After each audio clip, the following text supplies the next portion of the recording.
Aidan Hutchinson. And I brought this up on the pregame show, and Neil went wild. And Booner did too. I'm calling you out, Booner. Don't think you're safe too. Woodward nights, 8 to 10 p.m. on weekdays. Yeah, I threw that in there. Free plug.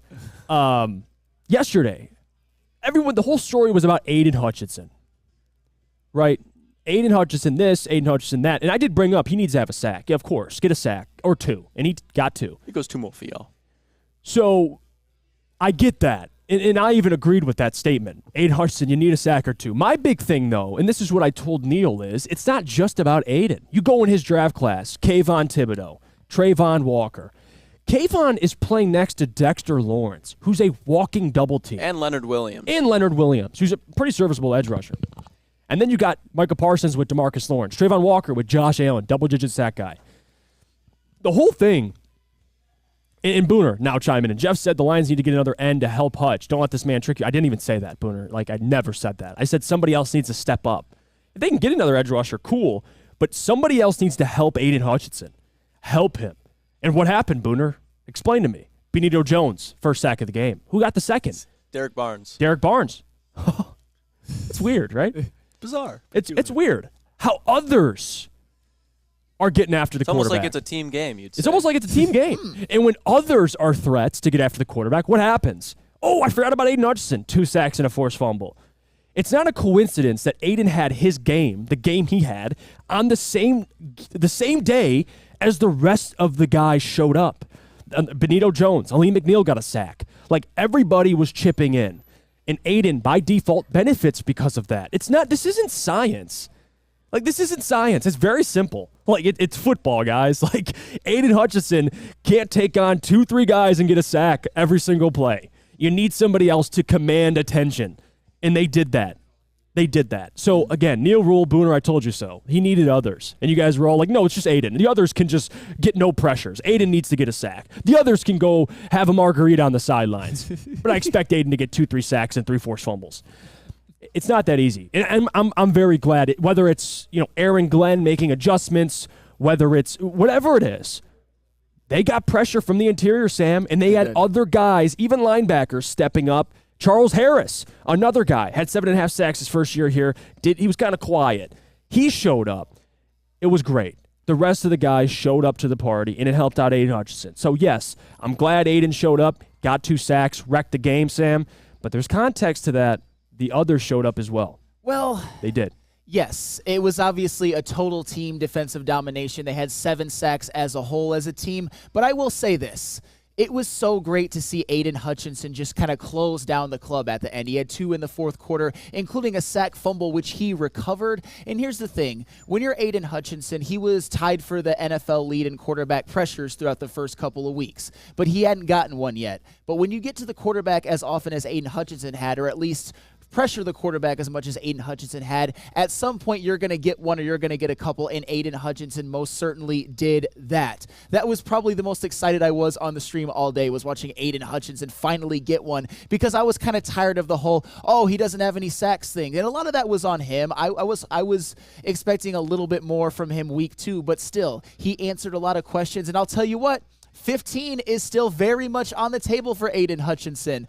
I said that he was going to have a couple of games where he had multiple sacks, and he just got 2 in the last game. And Aidan Hutchinson, the fight for the All-Pro, the fight for the Pro Bowl is back on. And think about this.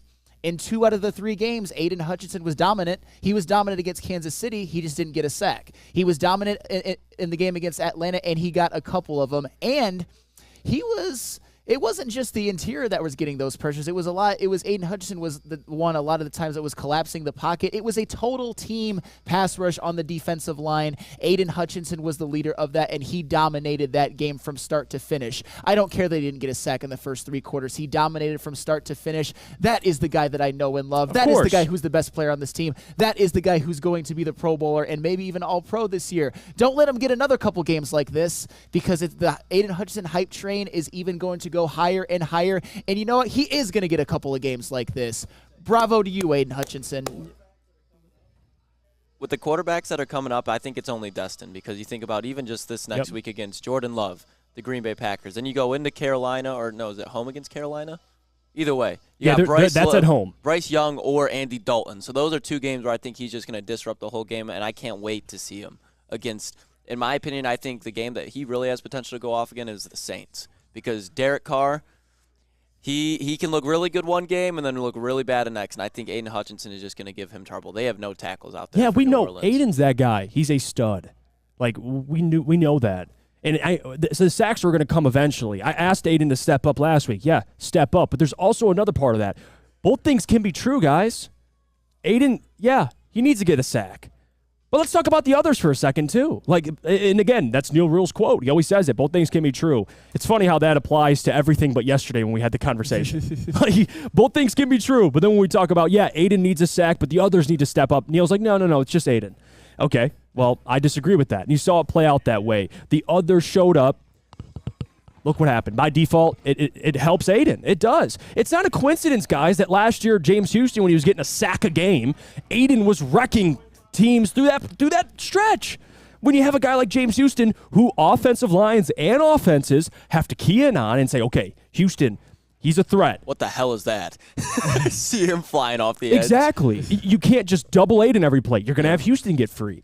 You need help. Like, this isn't science. It's not some complicated thing to understand. And that's just why, for people, because I saw people chiming in too, like, Booner didn't say that. No, go listen. He did. Like, Neil and him were on the same page, which, again, I respect that. I agree. Aidan needed to step up, and he did that. But there's also another part of that. And we saw it play out that way, and I'm happy. And to read a stat, too, I want to read this stat because it's important for the defense. And this was also Detroit Lions PR. The Lions had 6 different players record at least one sack in yesterday's game, marking the most players with a sack in team history since 1991. This is the first time the Lions have combined for 7 sacks, 11 tackle for losses in a single game since October 31st, 2010. So they had 7 sacks and 11 tackle for losses. Did Aidan have 7 sacks and 11 tackle for losses? No, I don't believe so. Oh, he didn't. Okay, so others stepped up. Benito Jones got a sack, Jeff. That's how you know the Lions were having a good day. And that's not a shot either. But that's a guy who usually doesn't step up. And the fact that he stepped up, you love to see it. Yes, that's what matters. Love to see it. I've never been more happy to be proven wrong about a situation. Like, I feel a lot better about Benito Jones than I do about C.J. Stroud right now. I can tell you that much. In Gritville, he says, of course it has to be more than Aidan, but Aidan has to step up, and he did. That's the whole point of this. That was legit my argument. It's not just Aidan, but Aidan does. Like, both things can be true. That was always the kind of perspective I had, and it played out that way, and I'm glad it did. Like, Aleem McNeil, we talked about him before the season. Big breakout year, and I agreed with you. That was your breakout player, and I actually was like, you know what? I can see it. Lost a bunch of weight. This is a guy that now is slimmer, still has the power. Let's see what he can do. I love Pascal, but he's hurt, so someone needed to step up, and Aleem McNeil got his sack. And again, had a hell of a game. Even Benito Jones, who I didn't think it was possible for him to have a game like he did. But again, love it. Yeah. Love to see it.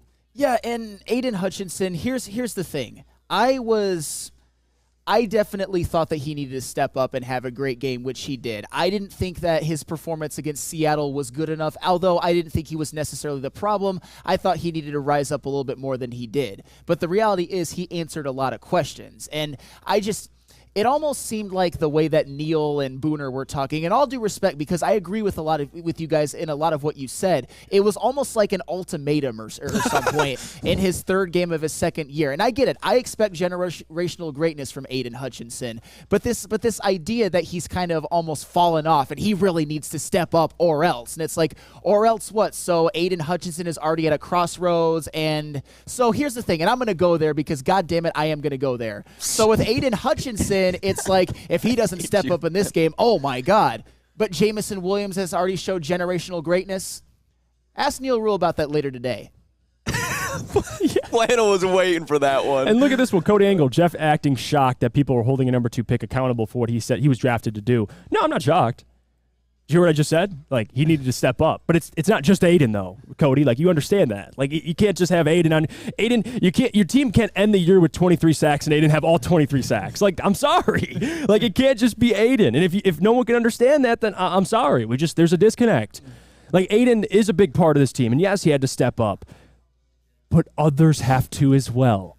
Like, is this a foreign concept? Lucas, we've been saying the same thing over and over again for the past 10 minutes. Just people still aren't grasping it. Yeah, like, Lucas, give me you've been quiet here. So, am I off base? Listen, and I'm going to be completely transparent here. I wasn't all the way towards Neil and Booner where I was like, oh, he needs to step up. But I was like, Okay, for this defense to get going, it starts and ends with Aidan Hutchinson. In the run game, 100%. it starts with Aidan Hutchinson. In the pass game, it starts with Aidan Hutchinson's ability to put pressure on the quarterback.